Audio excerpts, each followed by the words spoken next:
Welcome to Sharp or Square, presented by Hard Rock Bet. We are part of the Volume Podcast Network. This is the show that makes the squares sharper and makes the wise guys pay attention. I am Chad Millman. I am joined, as always, by my co-host, my BFF, my companion, my compadre, professional bettor, Simon Hunter. Hello, Simon. Chad, I woke up a little sad today, thinking we only have 3 months left of football, brother. I can't believe it's flying by this fast. When I started making notes for the show yesterday, I title all my notes columns like Sharp, Week XX, Tuesday, Thursday, Sunday AM, Sunday PM.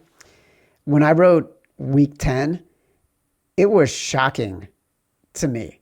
Like, the on-ramp to joining the volume was so sudden, and then to now be 10 weeks into this thing and the season be more than halfway over I'm already kind of sad. It always hits me when, after the clock changes and by the 4:30 games, it's dark. And I know when I take the garbage out later, it's going to be cold and dark, and it's going to be like that. And the only thing that makes me happy on a Sunday is the football. And that's like, we're on the other side of it. That's no fun. I know. I'm the other way, though. As a guy who's overweight, this is overweight man season. Got it bundled up. I love Thanksgiving. Again, a big guy. Love Christmas. Like, I love this time of year with football. It actually matters, and the games matter. Like that Bills-Chiefs game, that felt like the first real playoff tone setter of the season. Like, it's getting me right into the mood of November, December football. So I'm with you. I'm a flip-flop guy. I love the warm weather, but this is the best. Like, as a football fan, as a cold weather fan, it doesn't get much better than right now. How much weight will you actually gain during overweight season? I don't, because I pack it on. Like, I stress ate hardcore September. We had a rough September. We had a nervous September because we had to do well. I literally probably put 20 pounds on then. I probably dropped 5 pounds since, because like it's all good, right? Life's all good now. But yeah, September, that was a tough month for your boy. I was stress eating because I just couldn't sleep. Like, that's the hardest part. If you can't sleep, you just eat and you knock out. You know what it is. If you have a full stomach, it just knocks you out. Like, I'll just eat a bowl of pasta and I'm out. Pasta is literally the worst thing you can possibly eat. You're eating a bowl of pasta at like midnight? Or like 4 a.m. Like, I've worked all night. I got to go to bed because we have a show, whatever it is, 11, 12 in the morning. Just got to eat a bowl of pasta, puts me out. I know. Again, I'm not doing it now. Now that like we're late in the season, I can sleep. But yeah, when I'm stressed out, I can't sleep. I mean, again, that's part of the gambling life. Like, I can't stop looking at the numbers and think what I'm missing. So yeah, now it's all good. Dude, I haven't eaten a bowl of pasta, period, let alone a bowl of pasta at 4 a.m. Wow, that's crazy. I mean, I'm in an unfair spot. I have a guy who makes it by hand a block away from me in Haddonfield, like this amazing Italian restaurant, and it's like, it's the best pasta and sauce you can possibly have. I'm with you. I was not a late night pasta guy either until I met this man. I'm just addicted to it. I'd like to meet him, see what he can do, if he can turn me into a late night pasta guy. All right, listen, it's been about 40 hours since our worst week of the season. Talk about stress. It took me until yesterday afternoon to really feel like, okay, I can start looking at these numbers again. Unfortunately, a lot of these numbers were already moving from what we talked about on Sunday night in the direction we thought they would go. Reminder, we went 1-4 last week in our 5 favorite picks. We won with the Atlanta Falcons. We lost with the Chargers, Texans, Lions, and Chiefs. 4 favorites did us in. Clearly, we overcorrected. What's making me feel worse, a lot of favorites that I like this week. For the year, we are 25-20 through 9 weeks with our 5 favorite picks. This is our Tuesday show. We will review the entire slate. It is our first Tuesday show of November. November can be cold and gray. November can be surly, with bitter rain upon the world and winter coming early. Do you fear the force of the wind, the slash of the rain? Go face them and fight them. Be savage again. The palms of your hands will thicken, the skin of your cheek will tan. You'll grow ragged and weary and wet, but you must do the best you can.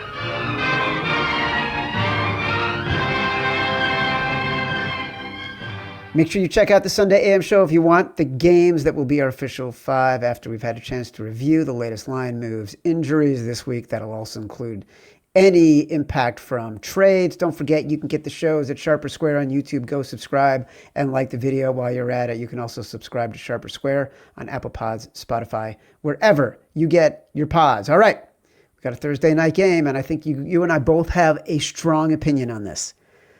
Las Vegas at Denver. The Denver Broncos currently 8.5. The first note I made on this game, no hesitation. Give me the Broncos. What say you? Shocker, Chad. Simon says, give me the Broncos minus 8.5. I know. Simon says Broncos minus 8.5, presented by Hard Rock Bet. I want to play a game. Simon says. It is a little shocking. I don't know if we've ever had a Thursday Simon says. I've done them, but it's shocking I would take this big of a favorite, honestly, in a divisional game when we just talked about how we need to get back to our dog ways. I know. But it's really about the number and the spot, and I'm excited to dive more into this game as the week goes along here, see where this number does go. Like, this Raiders team could be sellers right now, and that's why I want to get this number out early, people to grab this number early, because it might just be the Brock Bowers show, right? They already traded Jacoby Myers this morning for a pick, to the Jaguars. Yeah, they're sellers, and they should be, right? I talk to people all the time within that organization. That game last week, not that it dictated if they're going to retain Pete Carroll, but it kind of did. Like, Pete Carroll put his neck out there, wanted to get Geno. He needed some wins here, and it feels like they're a package deal. If they keep tanking to get a quarterback this year, they'll send Pete and Geno packing. So I think that was a give-it-all game last week that they blew. And we talk all the time. Situationally, there's certain opportunities during the season. This feels like a rare opportunity. You have a Raiders team that played a really hard-fought game and went into overtime and used up the full overtime clock. Like, they played a ton of football, and now they're on a short week on a Thursday night football. It's pretty easy numbers to find. Teams in this exact spot, 6-25 against the spread. So 19%. All right, let's check out what's it like for that team on the road. Even worse, 3-16 against the spread in this exact spot. So, could this be an outlier? Could this Raiders team pull off the upset? Sure, but this is the type of game where the Raiders team, like last week, I thought we had a good spot. That was, to me, a good bet that we got. Unfortunately, got by the backup quarterback. Here, this is that game that Bo Nix just blows out teams. Like, it's a bad Raiders defense that's really bad against quarterbacks that can run the football. Yep. On the flip side, defensively, I love this matchup for this Denver team in a get-right spot against a quarterback I still don't trust. Even going back and rewatching that Raiders game, it just felt like the Brock Bowers game. Like, he had just had defenders bouncing off him making plays. Nothing Geno did in that game gave me any more confidence. He's still throwing off his back foot, still happy feet, still locking in on his number one read, and that's the only read he's going to throw to. And lucky for him, it's Brock Bowers, who obviously is a game changer. So, yeah, this number, I thought it'd be getting to 10. It's gone the other way. It's gone from 9.5 down to 8.5 right now. So, pros are coming in on this Raiders team, but I'm going to go against them here. I think they're overreading on a short week. I like this spot a lot for this Broncos team, and a team that typically Bo Nix, he dominates in these exact spots. Simon, this might have been, there's probably 3 games that I feel great about right now. It'll change over the course of the week. This was one of them. Everything about this to me screamed get right spot for the Broncos, a much better defense, a Raiders defense that gives up a 71% completion rate in the secondary. We saw how Trevor Lawrence did it against them, kept them going down the field. That second half was just a track meet.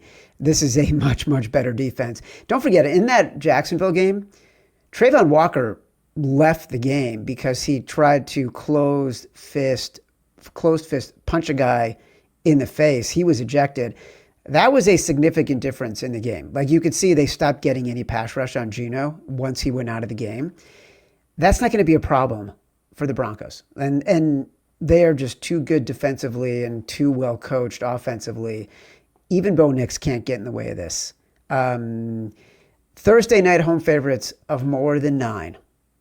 61% against the spread. Thank you, Killer Sports. I thought you would like that one because I know you like the trends. But I like it too in this case. I think we're going to end up having Denver in our final 5 and as a contest play, and it's going to be a rare Thursday play for us. That'll be interesting. We got definitely have a conversation on Thursday.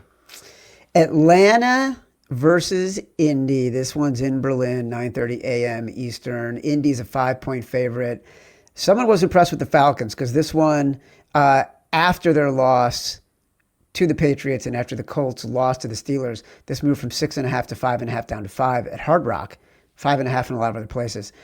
Listen, Colts were undone Sunday. A lot of turnovers, specifically forced by the Steelers. Best playmakers at the best times. Pressure from Alex Highsmith. Pressure from TJ Watt. The Colts gave up 5 sacks. And the Falcons, 1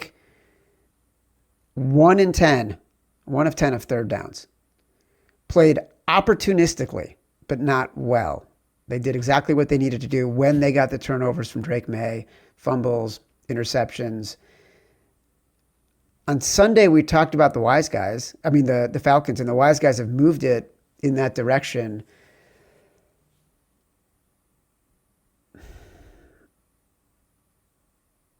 What do you think? I think I like the Falcons here. I don't know. I'm worried it's going to move too much. I like the Falcons. We talked about it 6.5 Sunday night. That's where I wanted to be. You nailed it. They were 1 and 10 on third down. I don't trust Penix, man. I just cannot trust this kid. It's so inconsistent. It's so up and down. And we joked, we really did steal that one. That's why we always say you just trust the number. When you bet those games. And I had no idea how Atlanta was going to get there. I knew they would find a way. Here, the way the number's been moving, it's like, are they going to find a way? Has the number moved too much against a Colts team that we talked about? When it's going, they're an absolute juggernaut offensively. It took 5 insane turnovers by Daniel Jones for them to lose by 7 last week.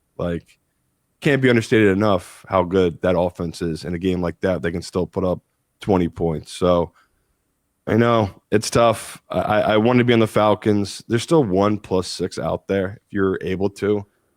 If I have to make a pick right now, yeah, I'll go that side. But if this gets below 4, if this gets to 4.5, 4, I might have to take a position on the Colts. It's just international games always is going to lean towards the favorites. Yeah. And I get what the pros are doing here. Like I said, that's such a key number betting the 6 down. But Hard Rock, they're showing us. They've already been hit by the pros. They're their first book I've seen get the 5. So, yeah, it's slowly becoming a Colts line. I'm not going to touch it yet until it crosses another key number. If you obviously listen to the show Sunday night, or you can get it right now, get the 6 if you're still able to. Atlanta at that number feels right, but man, we joke. I went back and watched that Atlanta game again because it's just how did we get away with that one? Yeah. That was I saw that side. I didn't realize they were only 1 for 10 on third downs. We got away with it because of Drake London. That was it. Just Drake London. Drake London, yeah. That was it. But it's also why we bet it. Knowing he was going to be back is the reason why we wanted to bet that game. He's the best asset that Michael Penix has.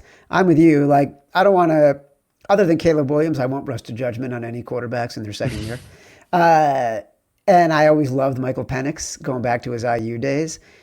But he's way inconsistent and making bad decisions. He's a rookie. I keep saying, he's a rookie. Yeah. It's a second-year rookie. Kind of barely played last year. So right. All right, we'll put a pin in that one because 5 is kind of a dead number. I don't that's why I was wishy-washy. I couldn't really get a read at that number because shocked I thought it moved that much. The pros hit it that hard in international game. So, like you said, it's very clear what position the professionals are on. Hard Rock, a sneaky sharp book. Yeah, they're always ahead of the line movement. It's pretty wild. It's pretty interesting. Good indicator. Buffalo at Miami. Miami is a 9.5-point dog at home. I don't know. Like, You know Buffalo, what you have to do. I know it's you got to play Miami. I know. Like, especially coming off of that game. But in my head, it's Buffalo or nothing. Like, Wow. We'll throw I know Buffalo in a it's teaser not. then. Tease that down then if you're going to do something like that. Get him to 2.5. Like take him in a 7-point teaser or something. But here's the flip side. Hold on, let me interrupt you for 1 sec. Because here's the flip side. We got so burned by favorites last week. It almost makes sense that we would have to lean into Miami here. Well, it's also a little bit of an inflated line, in my opinion. It's like the Bills minus 9.5. They can't stop the run. They're going against one of the best run blocking scheme teams in all of football. And I don't know. It's like I was talking with the guy the other day. My dream scenario, again, these trades never happen, would be for a guy like Achane to go to the Chiefs. Like they haven't had a Jamal Charles type in the Chiefs offense in a lifetime. That's like the perfect matchup. But I talked to people in Miami, and they're like, yeah, we're looking for a first and a second. It's like no one's going to trade you that for this guy.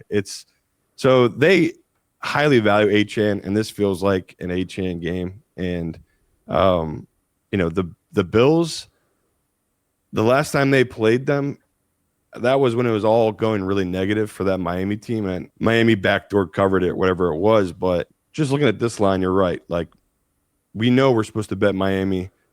I don't know if I'm going to force it in to be one of my favorite bets, but it's like a 9.5. Some books touch 10. I'll take Miami, but God, it's hard to trust Miami. They're just so dysfunctional right now. It's all crashing down. So it was like last week against the Ravens. They had all these opportunities. They outplayed the Ravens in the first half, and they just kept shooting themselves in the foot, self-inflicted wounds. And then the second half, they just couldn't do a single thing. So I'm with you. It's hard to trust this Miami team, but I got to expect off extended rest, playing against a Bills team coming off a high emotional win this past Sunday, now going on the road to play Miami here. Just, a point or two inflated line. I'm, once again, not going to force it in, but I do have a model at 7.5. So I think what's interesting here that we got to be cognizant of for today at least is who's going to be a seller. We just talked about it with the Raiders. We saw the Miami has already traded Jalen Phillips to the Eagles. So who else are they going to get rid of? But by the end of the day, will Jalen Waddle be on the Miami Dolphins? And if so, would that impact our thinking about betting the Dolphins as huge underdogs? I think you're right. The Dolphins are the right side here. They're the play. But I kind of want to wait until I know a little bit more about who's going to be playing. And we don't want to do it. Again, there's 10s out there, people. You can grab the 10s if you want, but it's like, God, I don't want to bet the Dolphins. Yeah. You know who else I don't want to bet? The Chicago Bears are minus 3.5 against the New York Football Giants. Oh my God. I love Ben Johnson. I got a great, the other day in the Chicago text chain, there was a great sort of meme that I got sent. It said at the top is, it's so over. The bottom, to the right is, we're so back. To the bottom is, it's over. And to the left is, we're back. Like, that's the life cycle of a Bears fan. And we lived it all on Sunday. Ben Johnson to me is the saving grace. Every time I watch a Ben Johnson video post-game celebration, I'm just thrilled. He'll drop in. He just drops in. We got some stuff to work on. We're going to talk about that tomorrow. Today, we are going to celebrate our win because it's hard to win in the National Football League, and this team believes in him. Whether or not Caleb can do it, get us to the Super Bowl, by the way, Simon, because that's how I think about it. Doesn't matter. I love Ben Johnson. Here's my problem. Let me take you through this game. This defense is so bad. Like, if not for the Bengals defense being so bad, the Bears do not win that game. And this is the kind of defense that Jackson Dart can get healthy against, right? He can scamper all over this defense. The secondary gives up the team gives up a 71% completion rate, tied with the Raiders for the worst in the league. They're especially bad at underneath passes. Like, if you look back at the Bears schedule, they've basically spent most of the year making mediocre quarterbacks look really, really good. And their only wins by margin this year are the Cowboys, big blowout, a lot of turnovers from the Cowboys, and the Saints, which if the Saints weren't turning the ball over, that game was much, much closer. So I'm kind of leading Giants in 3.5 here.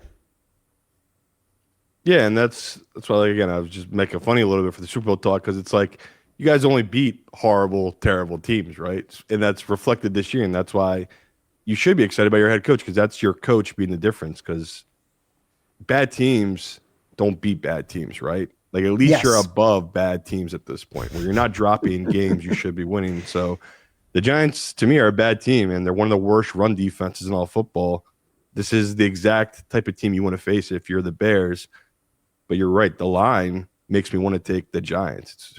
You don't have the defense to be catching 3.5. So it's another game you could easily get burned, just like the Dolphins. But it feels like got to get back to our old ways. Supposed to bet the Bears here. I mean, the Giants now with the hook. If it was -3, -2.5, I could have talked us into taking this Bears side, just because I think they'll be able to move the ball anytime they want against the Giants. But like you said, Dart's going to have a ton of opportunities to push the ball downfield and use his legs against this really suspect Bears team. That didn't you guys just lose another pass rusher? Yeah, we did. So it's just bad. You guys are just having bad luck. You're already a bad defense, and you've been hit by a brutal injury bug. So yeah, it's anytime your defense gives up 42 points to Joe Flacco, I know it's lazy talk to say, yeah, they're a bad defense, we got to fade them here with Dart, but it's just to bring it back to the number. That's what we're trying to say here. That's the point. We're saying your defense is so bad, I don't know if you can carry a -3.5 favorite right now. So yeah, +3.5. I guess I got to do the Giants, but I don't feel great about it. They just no Scatterboo, all the injuries. It's really catching up to that offense. In the last 2 weeks, they've just not looked the same. No, but look, to me, there's a similarity here to the Commanders and how they played the Bears and their ability to use Jayden Daniels and have him split the defense and run up the middle, sort of these design draws. And also, if the pass rush gets too far upfield, he finds a hole through the middle. Like, that's what Jackson Dart is really good at. And he's been really, really accurate this year. So I think there's so much room underneath for the Giants to find receivers that they basically just have possession receivers, So I worry, and that's why I want to be on the Giants. New Orleans at the Carolina Panthers. Panthers are -5. You mentioned the Panthers on Sunday night as a game you liked. And I think we've all thankfully moved on from the Saints are competitive phase of the season. We've entered, we love the Panthers phase of the season. We know the Panthers are going to want to run the ball with Rico Dowdell. It's how they have won big games on the road this year. And we know they are better at home. Saints D, bottom 5 in the league as a rush defense, like across every metric, right? So there is a clear advantage. I will say this number is flirting with a Saints line. I'm not saying it is, but I do think it's flirting with it. At 5.5, it definitely was, which is why it's moved to 5. That's what it was on Sunday, 5.5. But that's the one thing that makes me nervous, is that we so love the Saints and we've been getting burned by favorites this past week. Are we clouded right now? Yeah, and it's a Carolina team that we already love, coming off the biggest win they've had as a franchise and since Cam Newton. Is that fair to say? Like, this win put them to 5 wins, 5-4 in the NFC, outside chance at a wild card. They're like the Bears. Like, it's just two teams that need desperately to win these games. And anytime you can steal a game like that as Carolina, like we said, Bryce Young threw for 100 yards. I don't know if we're buying them at their peak. Like, I think that they were a good team that stole that game last week. Like, I saw some crazy stat that I didn't even realize. I wish I had mentioned on Sunday. They did not punt Green Bay in that game. They didn't punt the entire game. That's so crazy when you go back and rewatch it. It's like they had their opportunities. Carolina is just a good team, and they're well coached, shockingly so. Tyler Shuck is terrible. Like, I watched a lot of that Rams game. there's no way he gives them a better chance than Spencer Rattler. And, that's just a draft pick you make because he never played really in college. And when he did play, you saw a lot of big time arm talent. But I think he's like an old man at this point. He's already like 25 or 26, which is old in football years. And he's got happy feet. I just like you. I wanted to avoid this game because it's like, am I overvaluing this? My model has it at 7. So at least I'm getting a good number. That's what my computer thinks. Where I'm like you, the alarm bells are ringing here. Am I overvaluing this team? But I like this match for the Panthers, and I just don't see how New Orleans Saints offense can keep up with this Panthers team where this is a get-right game for them. Because like you said, the Saints struggle against the run. That just sets up Bryce Young to push the ball downfield. Once those safeties drop in, that's what he's been so great at this year is finding those open windows downfield. I like this matchup a lot for the Panthers. So interesting line movement. A couple books popped -4.5 on the Panthers. So like Chad's saying, professionals are coming on the Saints. Not gonna rush in a take on -5. It's not that big of a key number. So if it moves to 4.5, I'll grab it. If it goes back up to 5.5 and it's trending towards 6, I'll come in and grab the 5.5. So again, no bet for me yet on this game. Just watching the line move and see where it goes. Bryce Young consistently is becoming one of those players who you love to have when the Panthers are an underdog. He's a gamer, and like his athleticism is shining through. We started to see it last year. It's carried over into this year. He keeps his head up when he's running around the pocket. He's looking downfield. He's making accurate throws. Like when he is scrambling and challenged and has to be getting the ball downfield, that's when he's at his best. You saw it in the final drive, right? He made some great passes, had 100 yards, but I think he had like 20 of them in that final drive because he's becoming a gamer. He's becoming a quarterback you can lean into when they're underdogs. Well, he didn't have it, honestly. Like he threw a terrible back of the end zone pick.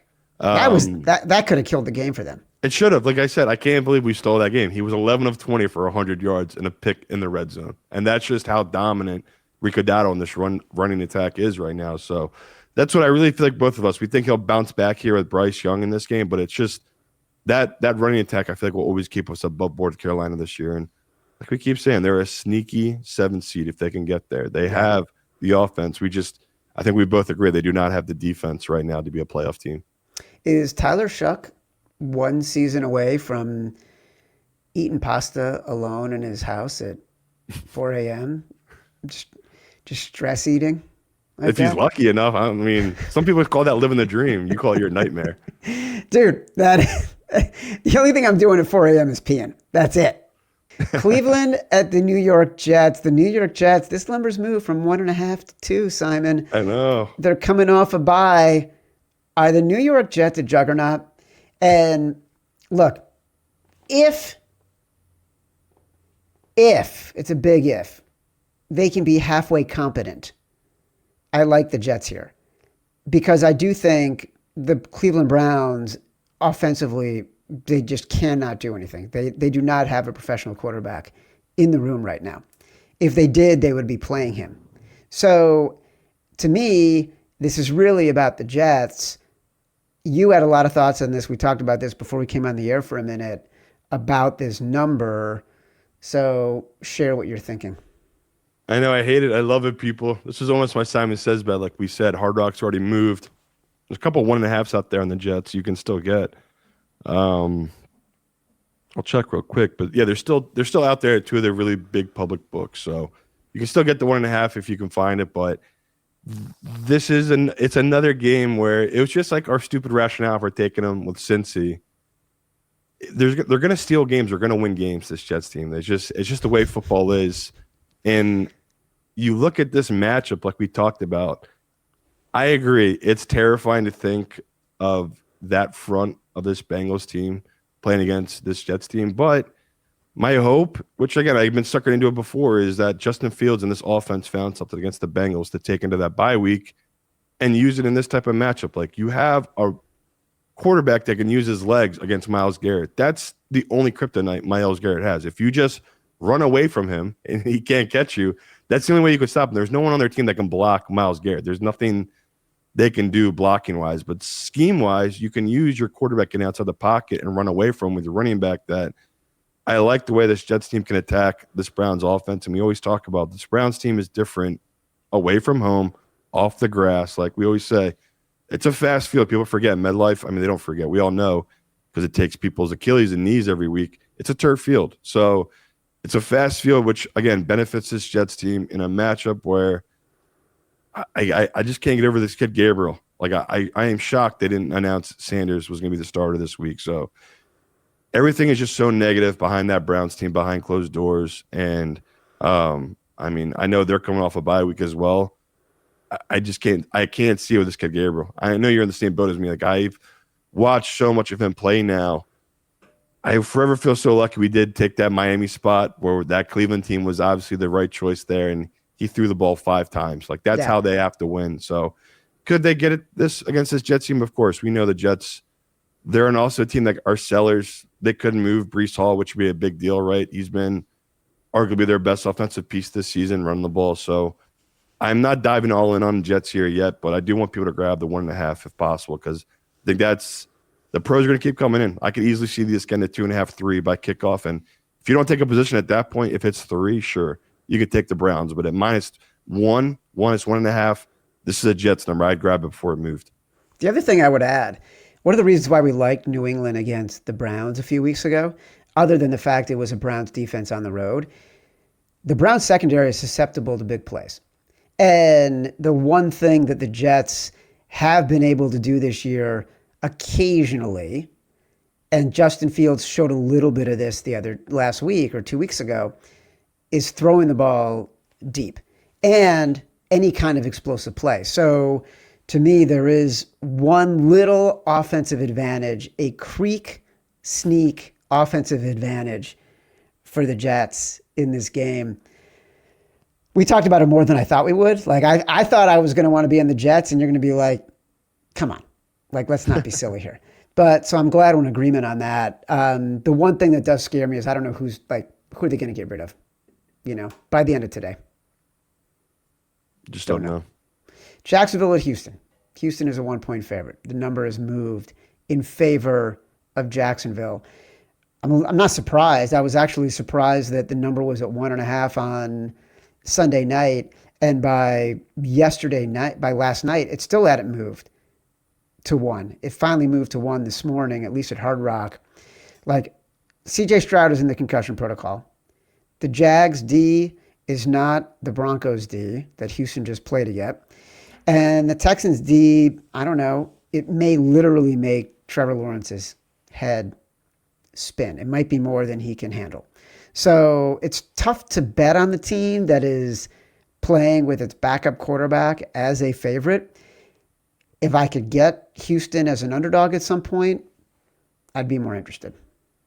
Yeah, I hate it because we know we're supposed to bet Houston. I think we're both just so burned by watching 3 quarters of Davis Mills just do nothing. But that Broncos defense is so good. Like, the Jags defense, I know. They just made Geno Smith look like a hero. He scored 29 points against them. Like, they scored God knows how many points in the second half. So it's not the same defense, and he's got a week to figure it out. He's not coming in cold at the end of the middle of the second quarter. And that's the biggest deal, is he hasn't prepared or practiced with the ones, all year. Definitely wasn't probably diving in till midnight every night, preparing in the playbook in case he started this past week, which, again, he knows the deal. Like, this is for his future, his livelihood. This is his Super Bowl, and we always talk about, we like backing the backups in their first start usually. Yep. Not the second start, but usually the first start. And you're right. I probably just need to swallow and take this Houston team. But like you, I'll just be patient, see what the public and professionals do. If CJ is not cleared, maybe we do get a +2.5, +3 bump. And then we're in a really good spot, right? We have this Houston defense as a dog at home against Trevor Lawrence as a road favorite once again. And I tried to warn you last week about it. I just, something about Trevor Lawrence on the road as a favorite will always scare me because he's always going to keep the other team in it. I feel like it's the same thing here, and we're both talking about it a little bit here, where it's like it's another bet on Houston's defense like we have been doing these past couple of weeks. It's just such a great unit and especially at turning teams over. So be patient. Let's see if we get a plus number here on this Texans team. We have so much agreement this week after last week. I think that actually bodes well. I think last week one of our problems might have been we couldn't find agreement. And it turns out like all the games you liked were the right side, all the games I liked were the right side, and the games that we could agree on were the wrong side. So I think this is trending well for us. New England at Tampa Bay. Simon, the Tampa Bay Buccaneers are 2.5-point favorites. Hit it, 100%. Chad's choice, presented by Hard Rock Bet, are the Tampa Bay Buccaneers -2.5 against the high-flying Drake May MVPing New England Patriots. And you dropped a little bit of a hint about this on Sunday night. I'm actually surprised it hasn't moved to 3 yet, and that's an indication to me of the respect that everybody is giving Drake May and Mike Vrabel. I kind of feel like because Baker and the BUCS got beat up so bad by the Lions and then went into the bye week, they've forgotten that Baker Mayfield was Drake May before Drake May was Drake May in the MVP race, meaning the surprise MVP that everybody is talking about, who's cooking no matter where he's playing or no matter who's on the field. The Pats have won 6 in a row since starting 1-2. The last 4, Simon, have included blowout wins over the Saints, the Browns, the Titans, and then a nail-biter against the only, you could say, competitive team they played in the Falcons. The BUCS are in every way in this game a step up in class for the New England Patriots. And the Patriots on the road, they've now, after playing hurt for a few months, they're getting guys back. Luke Gedeke, his practice window has opened after being on injured reserve. There's a chance he could play this week. Baker's had a couple weeks to heal a lot of his injuries and ailments. A confident Baker at home as a short road favorite against an up-and-coming team. I think the coaching matchup is good. Like, Mike Vrabel isn't going to outcoach Todd Bowles. Give me the BUCS.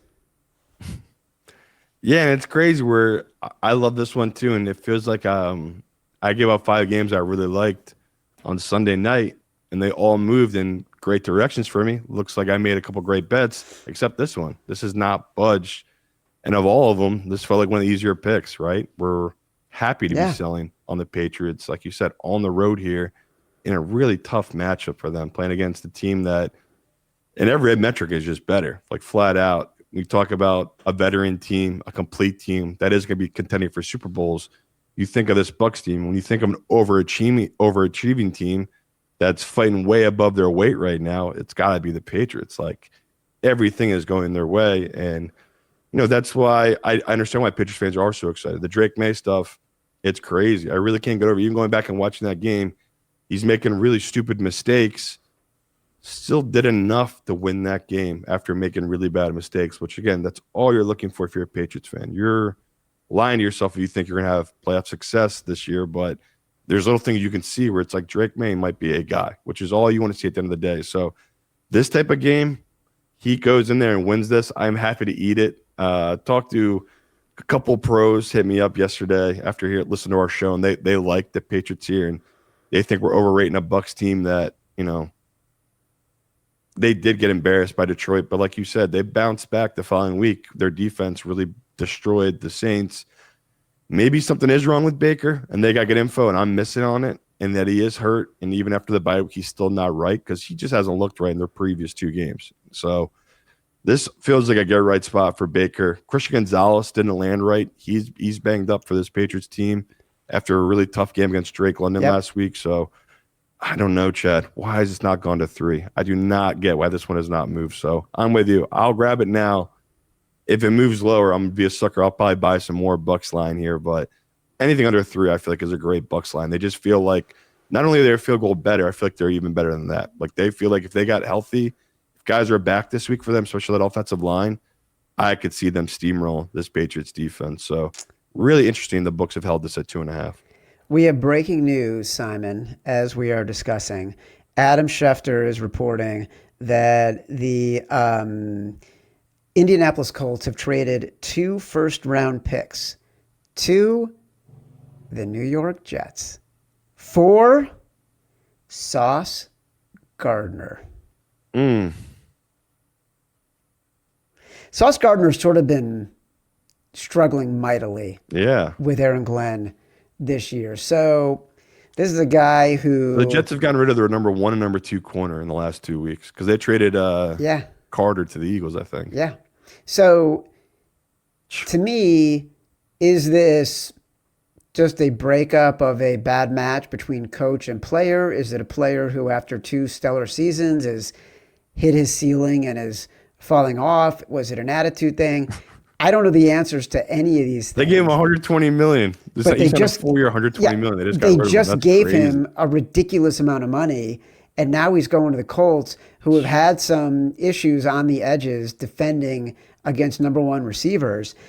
Huge upgrade for the Colts, and shows that the Colts feel like they're going all in and that they're in a really good spot right now. I don't know that it makes a difference to me in the number. Like, it's not like, Jerry Jeudy is a might challenge burn us now, but I don't know if Dylan Gabriel's going to take advantage of no Sauce Gardner. That's what I mean. Yeah. Also, the Saints traded Rashid Shaheed to the Seattle Seahawks. Interesting though. I like a Colts win now. I'm all about it. I agree with that with the Colts team. Like, they're, again, idiots like me. We're never going to believe them. I'm always going to take Mahomes, Lamar, or Josh Allen over them in the playoffs. But there's a path. You just got to make it with that type of offense. If Daniel Jones is clicking right. So their biggest weakness by far was that secondary cornerback position. So that's awesome. They're making moves, but yeah, I don't know if either of us agree. 2 first-round picks for a guy making that kind of money. That's heavy. That's questionable. That's an all-in move. Yeah. All in. Baltimore and Minnesota. Minnesota's a 3.5-point underdog. The numbers moved up a little bit. Listen, I've been throughout this whole week, I've been trying to find underdogs to fall in love with and not lean into the favorites after the bloodbath last week. And I felt like the Vikings could possibly be it. And I can't get there. I just can't get there. Like, I have to believe the signs I've seen from the Broncos defense since they came out of the bye. Baltimore's defense, since they came out of the bye, plus Lamar Jackson being back, is a greater indicator of the direction of this team than what we saw last week with J.J. McCarthy, who had some really nice throws, and they got him out to the edges where they can take advantage of his athleticism. But Lamar Jackson is not Jared Goff. What the Vikings did against Jared Goff to make him ineffective and bring in the pressure is not going to be as effective as on Lamar Jackson. So I can't get to the Vikings here, and I really want to. No, and it feels like the books hung a bad line. We talked Sunday. Opening this 3 -120 on the Ravens was egregious. Hard Rock, I'm looking at it live here in Jersey. They've just moved to -4. They were the last book hanging on, the -3.5 for this Ravens team. It's gone. Every book now is -4, -4.5. I think it'll keep growing. Like you said, maybe we'll get there on Sunday with this Vikings team because it will be probably the biggest need for all the sports books. I'm somebody that I am as well have just been hammering this Ravens money line. I don't get the number. Lamar just himself owns NFC teams. And you look at this matchup, we talked a little bit Sunday night, the worst run defense. The Vikings, yes, they did look good against that Detroit team. Tons of credit to Flores. Are they going to do it really 2 games in a row? Like, this is you move Lamar off his spot, he's going to burn you for 20 yards with his legs. Do they have the linebackers to spy Lamar? Like, there's a lot of stuff I like here for this Ravens team between Derrick Henry's running style and Lamar's running style against a Vikings team that does struggle against the run. So really interesting number. The book opened it. Like I said, it's up to -4.5 now at most books. It's -4 at Hard Rock. I still a little tempted to take the Ravens, but if we can get to the number that should be 6.5, and this is the biggest need of the sports book, no chance I let us touch this one for contest or betting wise. But as we sit here right now, if you can get, I don't think you can. If you can get the -3.5, I'd still take on the Ravens. But I think the best you're gonna get now is the 4. And Yeah, only 4s. yeah, so I'm gonna wait and be patient on this one now and see what the professionals do with it. But it's just a terrible opening line by the books, and hopefully people listened Sunday night and took advantage of that number because it was just egregious. You just mentioned the money line though. Money line I think is -225. So did I see that right? Did I see the right number? I'll check. Hard Rock is -210. 210. Okay, so that's about right. That's moving though. Like, so I've hit that when it was -180, -190, -200. If you can still get the -210, I would. Like Chad's saying, I think it's going to settle at -225, 230. So I'm not here telling people to go all in on this with the money line, but this is the exact type of games Lamar does win and cover. He just beats up on defenses that can't stop the run. And we talked about this is a very desperate Ravens team playing a Vikings team coming off a huge win with a young quarterback, and how does he handle that success? I can't get over how bad of a spot this is for this Vikings team. On the flip side, how great of a spot it is for this Ravens team. So yeah, it's not shocking to see this number getting pounded up to 4.5 right now. Lamar Jackson's been as good against the blitz as any quarterback in the NFL the last couple of years, not counting this year. Obviously, hasn't played as much, but last year especially, outstanding. I think he's like leading the league in QBR right now too. Like, yeah. He's awesome. Yeah, the thing holding them back this year has been their defense, and they look like they figured stuff out like they did last year. Remember that second half of last year? And it's all about Kyle Hamilton making the adjustments with him coming down in the box, playing more free. You see it just affects that defense in so many ways with him and Roquan Smith. Arizona at Seattle. Seattle's a 6.5-point favorite at home. The line has dropped from 7. Here's the problem with this game. Seahawks are peak value right now. Sam Darnold is everybody's favorite MVP candidate, even though he's still 20-1 to win the MVP. He's behind Josh Allen. He's behind Patrick Mahomes. He's behind Drake May still, who all have significantly shorter odds. And this defense has been unstoppable, especially coming off last week, seeing what they did to the Commanders. Cardinals have lost close games with Kyler Murray. They finally won one with Jacoby Brissett in an offense that basically with him has just looked much, much better than it is with Kyler. And this is without its first and second string running backs. Jonathan Gannon has said Kyler Murray is the starting quarterback. But could they just sort of keep shadow benching Kyler Murray? Like, I would much rather bet on this game if it was Jacoby Brissett than if it was Kyler Murray. Totally agree. And I know it's been very lazy and boring to people. I've just been pounding the table all year about it. Seahawks on the road has to become an auto bet. They're just, the defense travels. I said it last week against the Commanders. I couldn't get over how underrated the public keeps being on the Seahawks defense traveling. And little did I know Sam Darnold was going to be perfect in that first half. He just didn't matter so much about what the defense was going to do. Sam Darnold on a night like that, you're not going to beat him. So I'm going to keep doing it. I'm going to keep fading the Seahawks team when they're at home against good offenses because I just feel like their defense plays differently at home. I mean, just going back to the 2 losses this year, week 1, I talked about that was a fluke. I like the Seahawks. They lost 17-13 on the last drive by Purdy in a game which Sam Darnold just wasn't comfortable yet in that Seahawks offense.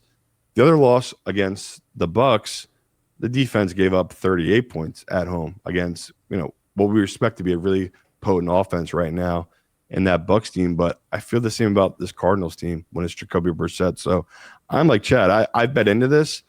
I won't invest a penny more until I know exactly who the starting quarterback is. I am not betting Kyler Murray in his first start back after a big injury on the road. Even though, like I always say, Kyler as a dog is a great bet. I just feel like that's too much to ask of the guy coming back rusty in this exact spot. It's too much. So I'll be patient. I'm not going to force it in there, but I love this at +6.5 for this Jacoby Brissett. Just feels like a game they're going to be competitive in it the whole time. Like we always say, this division, it's one of the best right now in football. The Seahawks, Rams, and 49ers, they're the teams. But like I keep saying about Arizona, they play teams close. They played the Colts close. They played Green Bay close. They play up to their competition level. So I like this a lot if it's Brissett, but Yeah, I think we're both in agreement. I'm not going to force it if it's Kyler Murray. Detroit at Washington, the number's 8.5. It was 3 on Sunday night when we talked about liking Detroit. Basically, what we're being told is that Jayden Daniels is worth 5.5 points. Do you think he's worth 5.5 points? This year, with all the stuff that gets going on, like no Terry McLaurin, that feels fair because he's not been healthy all year. He's been playing through injuries all season, and no one wants the victory lap saying Washington was going to be bad this year and regress after a quarterback gets hurt.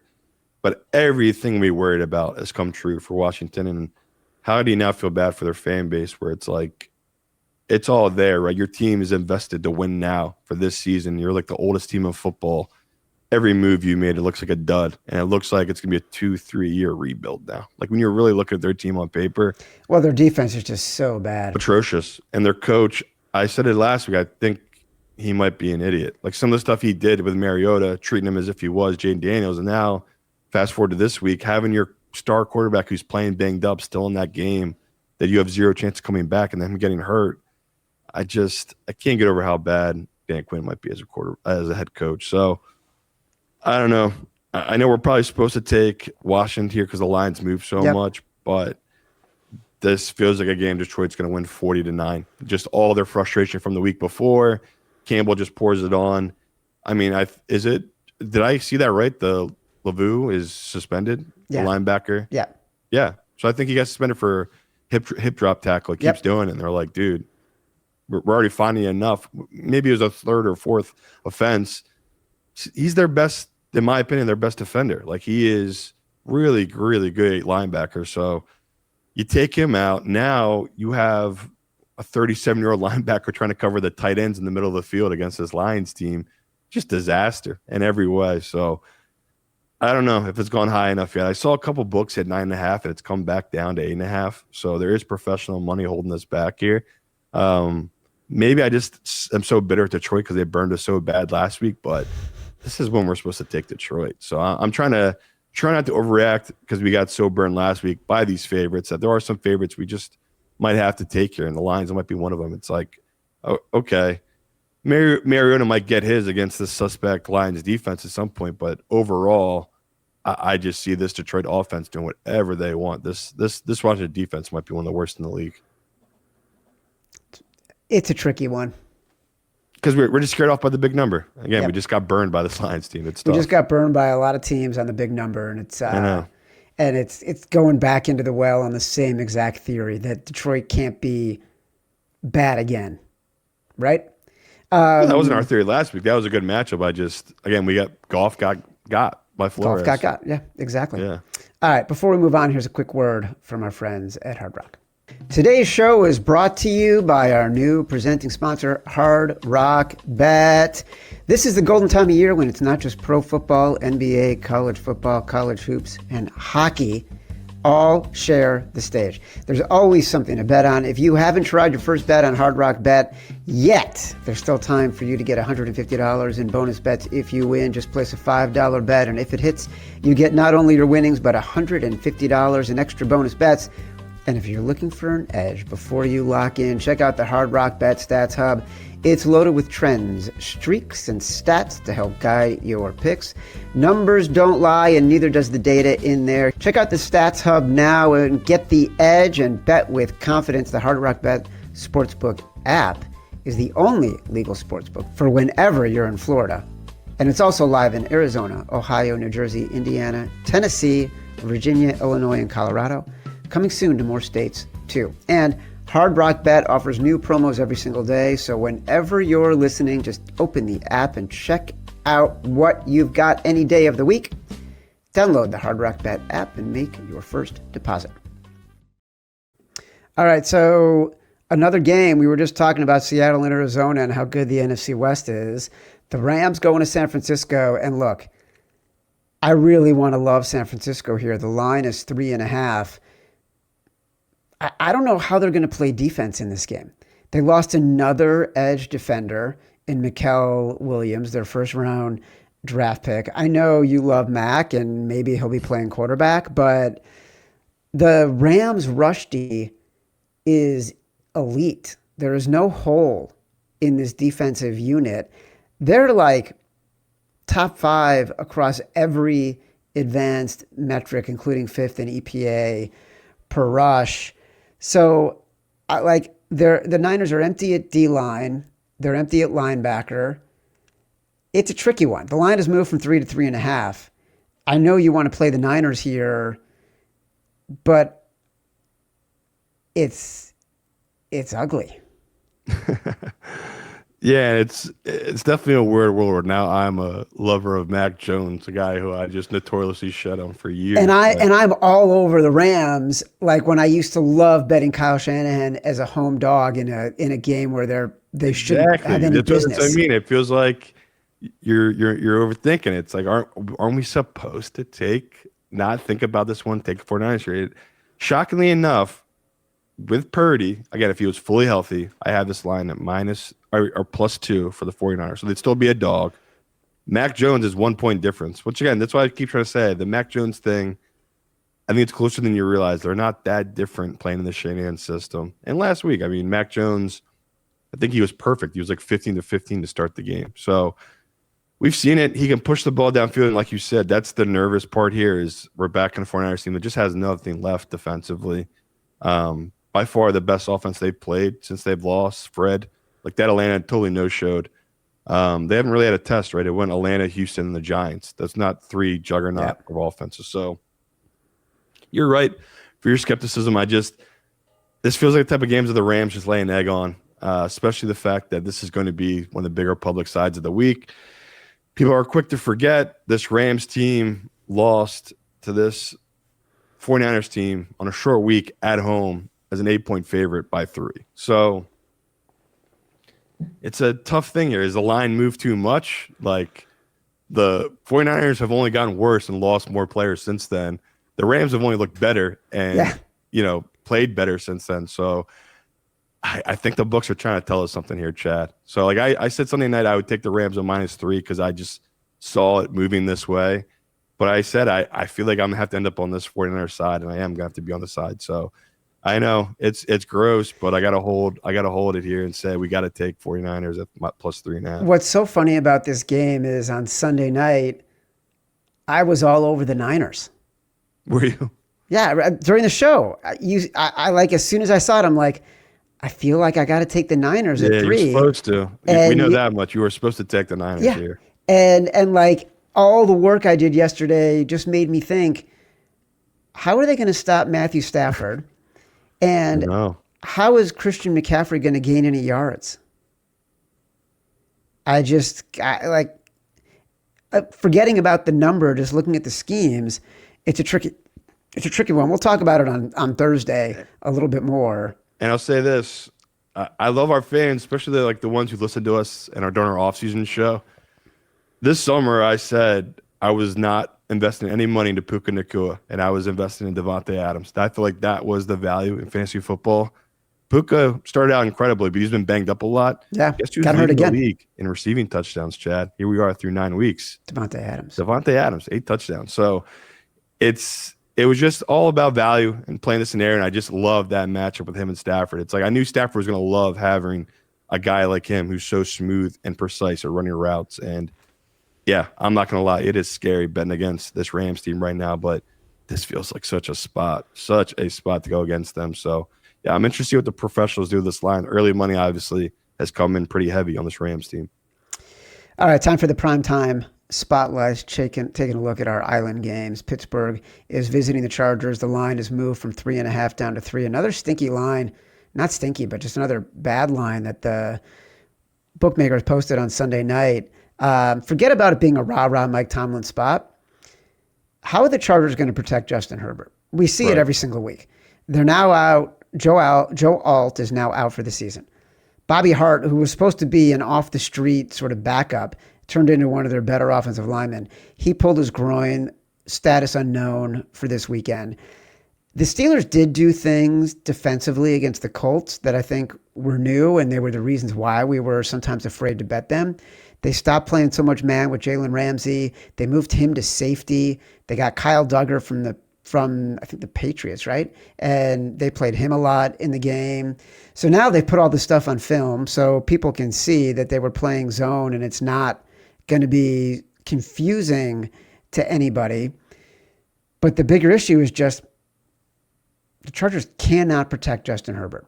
And if TJ Watt, Alex Highsmith can do anything against this Chargers offensive line, he's just going to be running for his life the entire game. Yeah, I hate this game so much. I'm not gonna lie. It's your early read on Sunday was so right. It was a Pittsburgh number 3.5. Now, if you went 3.5, it's like -130. That's just totally gone. Hard Rock here in Jersey has already moved to 2.5, -2.5 now. Wow. So it's kind of becoming a Chargers line. Shockingly, my model had this at a pick, so like ton of value to the Steelers team. I think it's what you're saying. It's like, maybe I'm underestimating the value of Joe Alt and this offensive line, how important it is to the success of not only Herbert, but that running attack, which if you can't get that going against this Pittsburgh team, they make you one-dimensional. Yeah, there are ways Pittsburgh can defensively play really well, right? When they know you have to pass, you got guys like Watt up front, that's going to be a huge deal, right? And he can spin his ears back. But I'm having a hard time getting there on Pittsburgh at 2.5. At 3, I can get there. 3.5, I'm all the way there. But at 2.5, I'm slowly starting to be like, isn't this a Chargers line? At what point does this become a Chargers line? Because to me, they are still the better team. And even last week, it took 5 turnovers and a ton of things go their way for Pittsburgh to kind of win that game. Yeah. I don't know. It feels like we have a pattern here with Pittsburgh this year, right? The games they win, they have tons of turnover luck. Because it's just, it's a dysfunctional defense. Like we said, teams can get theirs against them. They're going to give up yards. Can they win the turnover battle? That's how they're going to steal games. So Herbert, it should be a great Herbert game and spot for Herbert. But like you said, if he has a third stringer going up against Watt, I don't care how much you're chipping with the tight end or the running back, someone's getting a one-on-one against a really bad suspect backup on that offensive line. They're going to win. So I'm with you. If you can get the +3 on Pittsburgh, that's probably the line to get right now. But I'm really not too favorable of either of these sides right now. Last game on the board. Philadelphia at Green Bay. Green Bay's a 2.5-point favorite. It's got to be Green Bay. This has to be the buy low, sell high spot. I know the Eagles have traded for done half the trades, Howie going Howie. Before the trade deadline, they've added Jalen Phillips from the Dolphins. They added Jair Alexander, the cornerback who had been buried on the Ravens bench. I don't know if that's going to be the solution to their, second cornerback need on the edge. But we've just seen the Packers lose to the Panthers at home, in which the Panthers defense was great. But like you pointed out, the Packers did not punt in that game. That was self-inflicted entirely by the Packers. Meanwhile, the Eagles, they're looking like champions the last couple of weeks. So, and they got the bye. So I'm a little surprised that this is under 2.5 because it feels like such a Packers line. I'm actually surprised it hasn't moved to 3. And we always said Hard Rock, sharp book here in Jersey. They just hit 2. So really. Yeah, so some professional money obviously is coming on the Eagles, and that's I knew we saw it Sunday night. I knew this was gonna be the most public dog of the week, and public dogs do hit. Like the Bills were the #1 public dog last week. They came through no problem. So this Eagles team, everything you said is so true. They could be getting into form here. I'm walking into it. I like to think that this Green Bay team is better than what we've seen. And when they play against certain competition, they're another team that plays the level of that competition. I mean, how many times we've seen this year they play well against really good teams and then lay total eggs against suspect teams. Like that Browns game, that was a really suspect loss, and that was once again on Jordan Love. He gave that game away. How do you not blame Jordan Love for that Carolina loss? He gave that game away. He just made so many bad mistakes. So I know. I love this one Sunday. I'm kind of flipping towards the Eagles, unfortunately. I'm getting pushed into it. I want to hold firm, hear what the professionals are saying, I'll see what other guys are saying. But as right now, a couple pros I talked to, they do like the Eagles here. They like the number, especially with the hook at 2.5. But doesn't this just feel like a stinky line? This should be a Green Bay spot. So I'm going to dive more into this one right now. Again, can't get much from the model. My model has this one at -1 Green Bay. So technically it is the Eagles line, but I just think something's real trappy about this game. And this Eagles team, as championship form, like you said, they've looked. This is going to be a true test. This is a really good Green Bay team on the road after an embarrassing loss. You expect LaFleur to get these guys to bounce back. That's exactly it. All right. I mean, we're going to have a lot to talk about on Thursday because we got a lot. The trade deadline, I think, is impacting some of this. We want to see where players end up. Obviously, even while we were talking about this, we were considering the Jets, and then they trade Sauce Gardner. Yeah. Denver -8.5 with Simon Says. We're thinking about Miami +9.5. The Giants +3.5 against the Bears on the road. Let's see. Carolina, we'd like it to wait to 4.5. We hope it gets there. Jets -1.5 we talked about. Let's see. Who was the other one? Hold on. I'm losing my eyesight here. We were hoping to get Houston. We were hoping to get it at 1.5. Let's see. Tampa Bay -2.5. That is Chad's choice. Chad's choice. Would you say Baltimore at 4 is still a playable number? I don't hate it. I'm just, again, I think we have PTSD from last week where it's like we're betting a super public favorite on the road. Yeah.